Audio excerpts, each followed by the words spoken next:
আজকের আলোচনায় আমরা একটা মানে বেশ অন্যরকম অভিজ্ঞতার গভীরে যাব। আমাদের হাতে যে বিবরণটা এসছে সেটা এক ব্যক্তির নিজস্ব অভিজ্ঞতা, আর জায়গাটার নামে যেমন একটা অন্ধকার ভয় জড়িয়ে আছে, মানুষটার জীবনেও যেন অনেকটা সেরকমই, মানে হতাশা ছিল।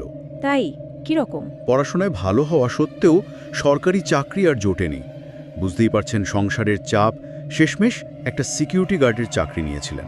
ও, আর সেই চাকরির সূত্রেই কালা পাহাড়িতে যাওয়া। একদম। ওখানে একটা বিশাল কনস্ট্রাকশন চলছিল। কেউ বলতো হোটেল হবে, কেউ বলতো অফিস কমপ্লেক্স।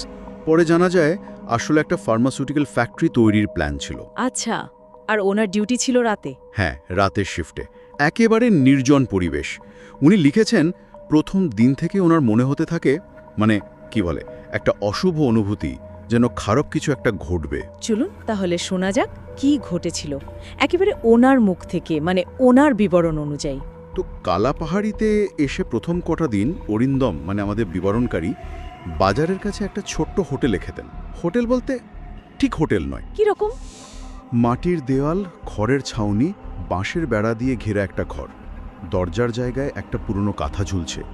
ভেতরে চারটে কাঠের বেঞ্চ, দুটো লম্বা টেবিল, এক কোণে মাটির উনুন। একেবারে সাধারণ। কিন্তু এই সাধারণ জায়গাতেই তারামা দেবীর রান্নার খুব নাম ডাক ছিল, তাই না? ওহ, আরুণ! একেবারে ঘরোয়া রান্না।